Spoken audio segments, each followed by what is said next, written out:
आखिरकार क्यों इतना खास हो गया है गुजरात का यह चुनाव? 182 सीटों पर होना है चुनाव और 2 चरणों में जो बटा हुआ है चुनाव, इसके लिए अगर हम भाजपा का प्रचार अभियान देखें, टटोलें, चाहे वो मुख्यमंत्री योगी आदित्यनाथ हों या फिर मुख्यमंत्री हेमंत बिस्व शर्मा, उन सबको 2 एजेंडे ही समझ आ रहे हैं। दोनों एजेंडे नफरत के एजेंडे हैं। एक तरफ योगी जी बात करते हैं 2002 की, मुसलमानों की, पाकिस्तान की, और दूसरी तरफ हेमंत बिस्व शर्मा जो असम के मुख्यमंत्री हैं, वह बात करते हैं आफताब आफताब आफताब की। आखिर क्या वजह है कि गुजरात में जो मोरोबी पुल हादसा होता है वह मुद्दा नहीं बना? क्या वजह है कि कोरोना में जो बड़ा मिसमैनेजमेंट हुआ वह मुद्दा नहीं बना? क्या वजह है कि जो बेरोजगारी इतनी चीख चीख कर हर कोने से बोल रही है वह मुद्दा नहीं बना? क्या वजह है कि जो बड़े पैमाने पर यहाँ भुखमरी और कुपोषण है वह मुद्दा नहीं बना? और सबसे बड़ा सवाल तो ये कि जो गुजरात का विकास मॉडल है, उस विकास को क्यों मुख्यमंत्री से लेकर प्रधानमंत्री से लेकर गृह मंत्री सब भूल चुके हैं? विकास की एक बात नहीं है। क्या वजह है कि गुजरात का यह चुनाव एक बार फिर पाकिस्तान के मुद्दे पर हो रहा है, अर्बन नक्सल के मुद्दे पर हो रहा है? क्यों इसमें निशाने पर वे तमाम लोग हैं जो सामाजिक कार्यकर्ता हैं? क्या मोदी जी का जो पूरा घटनाक्रम विकास का 95 से चल रहा है, उसने अपनी जमीन पूरी तरह से खो दी है? आइए बात करते हैं सामाजिक कार्यकर्ता लोगों से जो जुड़े हुए हैं, लंबे समय से काम कर रहे हैं।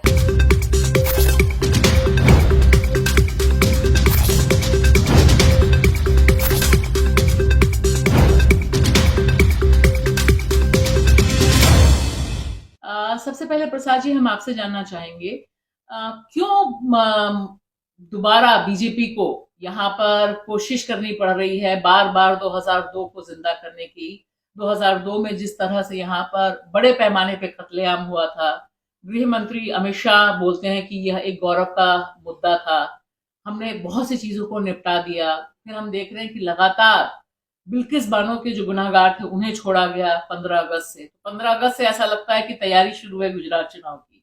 क्या वजह है? उनका यूएसपी अल्ट्रा सेलिंग पॉइंट यही है, हेट्रेड और कम्युनल पोलराइजेशन। उसके अलावा कोई भी मुद्दा तो उनके लिए तो यूनिक नहीं है। ये बाकी सब मुद्दे तो बाकी सब पॉलिटिकल पार्टीज की मुद्दों को लेकर, विकास के मुद्दे हो या फॉरेन पॉलिसी का मुद्दा या कोई भी, ये सब मुद्दे तो कॉमन है। 2017 में 2002 मुद्दा नहीं बना था इस तरह से। 2019 में भी मैं यहाँ आई थी जब लोकसभा चुनाव थे, उस समय भी 2002 एक मुद्दा नहीं बना था। 2014 से बीजेपी विकास विकास विकास बोल रही है और गुजरात मॉडल के बारे में बात कर रही है। फिर क्या वजह है? क्या जमीन खिसकी है बीजेपी की? क्या कारण है? इसका कारण है कि गुजरात मॉडल जो एक फेक मॉडल था, ये मॉडल तो कभी था ही नहीं। और इसका फेलियर तो हर जगह पे दिखाई देता है कि विकास, वो विकास के आधारित नहीं था। It was a model which never work. So अगर गुजरात मॉडल के सक्सेस के लेके अगर इलेक्शन लड़ा जाए तो मेरे ख्याल से तो वो नहीं जीत पाएगा। हम्म। इसलिए ये ज़रूरी है कि इलेक्शन का जो एजेंडा है उसको शिफ्ट करें। और ज़्यादा शिफ्ट करने की ज़रूरत नहीं है, क्योंकि उनके पास ऑलरेडी ये मुद्दा तो है, अपने बैकग्राउंड में ये मुद्दा तो हमेशा था और है और रहेगा भी, क्योंकि उसके अलावा कोई मुद्दे से बीजेपी आगे नहीं बढ़ सकते। It can only be hatred and communal polarization. और तो 2002 उसके लिए तो एक सक्सेसफुल मॉडल था, कम्युनल पोलराइजेशन और हेट्रेड के लिए। तो इसलिए उसको याद दिलाना उनके लिए तो बहुत इम्पोर्टेंट है। नहीं जी, आप बताएं कि आप तो जमीन पे बिल्कुल दूसरे ढंग का काम कर रहे हैं। इस बार क्या दृश्य लग रहा है? अभी हम बात कर रहे हैं, आज 28 तारीख है। पहला मतदान जो है 1 तारीख को होना है, फिर 5 तारीख को होना है। क्या सीन आपको लग रहा है? मुझे लग रहा है कि बीजेपी की गवर्नमेंट रिपीट होगी, but with lot of difficulties. तो जो उन्होंने टारगेट टारगेट रखा है 150 प्लस, या पहले इनिशियली जब कैंपेन शुरू किया तब तो उनके प्रदेश अध्यक्ष जो थे वो 182 बोल रहे थे कि सारी की सारी सीट्स लाएंगे, मतलब जितनी विधानसभा है सारी सब विधानसभा उन्हीं के सब पास हो जीत जाएगी। लेंगे हम। बट आई थिंक वो मुश्किल से 100 110 तक पहुंचेंगे, वो भी काफ़ी मेहनत करने के बाद। क्योंकि आप अगर देखें तो उनके बीजेपी के जितने सीएम्स है, जितने स्टार प्रचारक है, even including PM and home minister, पिछले 1 महीने से कंटिन्यूअसली गुजरात में ही है। और ये पहली बार मैं देख रहा हूँ ग्राउंड लेवल पे कि प्रधानमंत्री जी की सभा में पब्लिक नहीं हो रही है। और उसके बहुत इम्पोर्टेंट कारण अगर देखें, जैसे प्रसाद जी ने भी बताया कि गुजरात मॉडल जो फेक मॉडल है वो अभी एक्सपोज हो रहा है और हो गया है ऑलमोस्ट। और इन्फ्लेशन है, महंगाई है, कोविड की वजह से जो जॉब लॉस हुए हैं बहुत सारे लोगों के, छोटे और मध्यम उद्योगों को जो नुकसान हुआ है, ये सारे को अगर मिला के देखें तो बहुत ही हाई एंटी इनकम्बेंसी इस बार बीजेपी के खिलाफ है। इसीलिए आई थिंक अगर स्ट्रैटेजिकली कांग्रेस और आम आदमी पार्टी मिल के लड़ते तो काफ़ी हो सकता है कि गवर्नमेंट भी बदल जाती। कांग्रेस कहीं दिखाई नहीं दे रही, क्यों नहीं दिखाई दे रही? कांग्रेस ने मुझे लगता है, जहाँ तक मैं जो समझा हूँ, कि अब तक के जितने भी इलेक्शन हुए गुजरात में या इवन नेशनल इलेक्शन में, उसमें कांग्रेस उनके बीजेपी के ट्रैप में फंस जाती थी। बीजेपी ऑलवेज वांटेड कि मोदी वर्सेस राहुल हो, फेस वैल्यू पे बातें हो। बट इस बार कांग्रेस ने बहुत स्ट्रेटेजिकली ये किया है ऐसा लग रहा है, क्योंकि राहुल गांधी ने एक ही सभा की है अब तक, अभी कुछ ही दिन बचे हैं और शायद हो सकता है एक दो और करे। बट वो जो फेस वैल्यू पे बीजेपी चाहती थी कि वो लोग आ जाए और मोदी वर्सेस राहुल हो डिस्कोर्स पूरा, वो कांग्रेस ने इस बार पूरा अवॉइड किया है। और कांग्रेस पिछले मैं ग्राउंड पे गांव-गांव में जहाँ देख रहा हूँ कि ऐसा नहीं है कि दिख नहीं रही है, उन्होंने बहुत साइलेंटली काम किया है। बट हमेशा से आप देखो 2001 से, इवन जब से बीजेपी आई 95 से, तब से लेकर कंसिस्टेंट रहा है कांग्रेस का वोट शेयर। चाको जी, आप ये थोड़ा सा बताइए कि आम आदमी पार्टी इस बार एक नया खेल, नई खिलाड़ी है गुजरात चुनाव के लिए। काफी दावे हैं उसके, और जिस तरह से अरविंद केजरीवाल जी ने अपना दूसरा घर गुजरात को बना लिया है, कितना असर पड़ेगा और आप क्या देखते हैं आम आदमी पार्टी की गुजरात में संभावनाएं? आम आदमी पार्टी गुजरात में अपना खाता तो खोलेगा ही। मेरे ख्याल से सूरत और कुछ इलाकों में उनका शायद वेटेज है, मतलब वहाँ पे आने की संभावना है, कुछ सीटें आने की संभावना है। इसीलिए प्रधानमंत्री और उनके सब स्टेलर जो लोग हैं, सेलिब्रिटीज़ हैं बीजेपी के, सब लोग सूरत पर ज़रूर कॉन्सेंट्रेट करेंगे, क्योंकि वहाँ पे उनको बिल्कुल प्रॉब्लम होने वाला है। लेकिन इसका मतलब ये नहीं कि आम आदमी पार्टी पावर में आएंगे, उतने उसके लिए तो ज़्यादा मेहनत करना पड़ेगा। बीजेपी का कोर वोटर्स हमेशा बीजेपी को ही देंगे वोट, लेकिन एक वर्ग है जो बीजेपी के विकास के नाम पे और नॉन करप्शन वगैरह जो मुद्दों को लेके बीजेपी को वोट देते हैं। Those people are not are the ones who are disgruntled. Gujarat model के जो फेलियर है, जो गुजरात मॉडल ये लोग समझते थे, उसका फेलियर तो बिल्कुल खासकर पिछले 2-3 साल से तो वो बाहर आ चुके हैं। इसलिए काफ़ी लोग डिसग्रंटल्ड हैं, काफ़ी लोग नाराज़ हैं। तो उन लोगों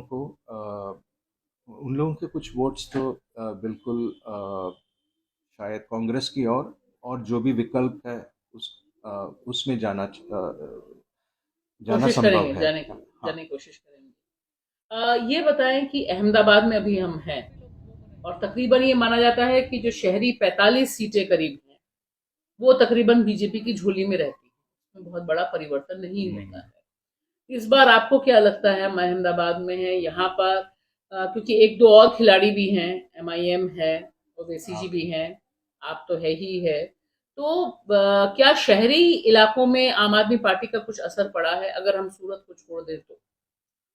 सूरत को छोड़ दे तो नहीं, बिल्कुल नहीं पता। अहमदाबाद में भी नहीं है आम आदमी पार्टी की कोई इन्फ्लुएंस नहीं है, उनके कैंडिडेट भी उतने स्ट्रांग नहीं है। तो अहमदाबाद में तो BJP Congress number one number two रहेगी। बट मुझे लगता है अहमदाबाद शहर के जो पेरिफेरी वाली जो सीट्स है, जो कि तकरीबन 5-6 है, तो अहमदाबाद डिस्ट्रिक्ट का मिला दे तो 14 सीट है शायद। तो उसमें से 6 या 7 सीट ऐसी है जहाँ पे strong neck to neck fight है, और हो सकता है कि कांग्रेस की सीट निकले इस बार। जैसे मिसाल के तौर पे कुछ कॉन्स्टिट्यूएंसीज का या नाम जैसे सानंद है, फिर ये वेजलपुर है, फिर नरोडा है, अमराईवाड़ी है। नरोड़ा वही जहां से उन्होंने 2002 के जो के अक्यूज थे हाँ, और जो गुनहगार convict हैं, थे, कन्विक्टेड गुनहगार जो उनकी हैं, बेटी को उनकी बेटी को जो चुनाव लड़ाया है। चुनाव लड़ा है। और ऐसे काफ़ी सारे कैंडिडेट है अक्रॉस द स्टेट। तो सिर्फ जैसे बिल्किस बानो के जो कन्विक्ट को छोड़ा गया था, और उनको एक संस्कारी ब्राह्मण है इसलिए उनको छोड़ना चाहिए, ज़रूरी था, ऐसे व्यक्ति को भी टिकट दे दिया है। और भी एक दो है जो 2002 में काफ़ी एक्टिव थे, उनको भी वापस रिपीट किया है। देवर ऑलमोस्ट लाइक कि बीजेपी से ही गायब हो गए थे, पर अचानक से कैसे वापस आए वो भी एक मिस्ट्री है। अभी तो ऐसा लग रहा है कि उनको क्यों वापस लाए। फिर अभी जो जिस तरह से पिछले 4-5 दिन में कैंपेन चला है और 2002 को वापस लाया गया है, तो समझ में आता है कि वो डॉट कहाँ कनेक्ट हो रहे हैं। क्या गुजराती मतदाता का सॉफ्टवेयर चेंज हो चुका है, उसमें कोई तब्दीली हो सकती है? क्योंकि मुझे जो दिखाई देता है कि गुजरात भारतीय लोकतंत्र का एक अलग ढंग का प्रयोगशाला है। यहाँ पर जिस तरह से चीजें घटित हुई, शायद किसी और राज्य में ऐसा नहीं हुआ। और जिस तरह से 2002 जहाँ पर इतने बड़े पैमाने पर खुलकर लोगों की हत्या हुई, मुसलमानों की हत्या हुई, वो आज भी एक मुद्दा है। तो क्या ये जो मतदाता है, इसके लिए कोई और मुद्दा अहम का होता है या नहीं होता, या गुजराती गौरव ही पर वोट होता है? सॉफ्टवेयर मेरे ख्याल से ज़्यादा बदल नहीं हुआ चुका है हाल के लिए। लेकिन ये लंबे समय तक नहीं चला गया, ऐसा इतना तो मैं कह सकता हूँ, क्योंकि अभी तक तो 2002 का कम्युनल हेट्रेड, पोलराइजेशन, ये मुद्दे तो अभी भी रेलेवेंट है, इसलिए उसमें ये लोग वापस जा रहे हैं। खास करके जब चुनौती है उनके सामने, जब उनका मॉडल फेल हो जाता है, तब बिल्कुल इसको याद दिलाना पड़ता है। लेकिन 95 से बीजेपी थी पावर में, फिर भी 2002 में उनको ये कम्युनल पोलराइजेशन का एजेंडा वहाँ चलाना पड़ा। अब तो उसके बल पे और 20 साल तो चला, शायद और 5-7 साल चल सकते हैं, उसके बाद तो ये बिल्कुल चलेगा नहीं, क्योंकि फिर real issues will come to the foreground, ऐसा मैं समझता हूँ। आपको क्या लगता है कि आदिवासी इलाके में कुछ सुगबुगाहट है, कुछ मुद्दे हैं जो इस बार दिखाई देंगे हमको? आदिवासी इलाके में इनिशियली जब आम आदमी पार्टी ने एंट्री किया था बीटीपी के साथ अलायंस करके वगैरह, तो काफ़ी सारे लोग आपके तरफ आकर्षित हुए थे। बट वो अलायंस टूट गया एक ही हफ्ते में या 10 दिन में, और फिर वापस सब लोग कांग्रेस की तरफ मुड़ रहे। और उसकी मेन रीज़न ये है कि जो स्टेट गवर्नमेंट और सेंट्रल गवर्नमेंट ने जो कुछ कुछ, जैसे जिंदाल का प्रोजेक्ट है, Narmada Tapi river link project है, तो ये जो लाने की कोशिश की, जिससे काफ़ी सारे आदिवासियों के जल जंगल जमीन घर ये सब बर्बाद होने वाले थे। तो 2 साल से, ऐसा नहीं कि इलेक्शन की वजह से, पर पिछले 2 साल से बहुत ही स्ट्रॉन्ग एंटी एस्टेब्लिशमेंट या एंटी स्टेट या एंटी एंटी गवर्नमेंट मूवमेंट्स चले हैं, जिसमें हजारों आदिवासी जुड़े हैं। तो वो एक गुस्सा बहुत क्लियर था। बट लग रहा था कि शायद अगर आम आदमी पार्टी एक्टिवली उसमें इन्फिल्ट्रेट करेगी, तो फिर वो आदिवासी वोट बढ़ जाएगा बिटवीन कांग्रेस एंड आप। कांग्रेस और बीजेपी की लड़ाई बहुत पुरानी है, लेकिन कांग्रेस राष्ट्रीय नेताओं के स्तर पर अंडर प्ले कर रही है, और कांग्रेसियों का कहना है कि वे जानबूझकर कर रहे हैं, क्योंकि गुजरात में वह मोदी बनाम राहुल की लड़ाई नहीं चाहते हैं, लेकिन केजरीवाल ने अपने पैर जमाए हैं और हिंदुत्व का कार्ड बड़े पैमाने पर आम आदमी पार्टी खेल रही है, जिसे लेकर भाजपा में बौखलाहट है। आखिर होगा क्या? आप हमारे साथ सफर कीजिए, इंतजार कीजिए, हम आपको देंगे ग्राउंड रिपोर्ट अलग अलग जगहों से। शुक्रिया।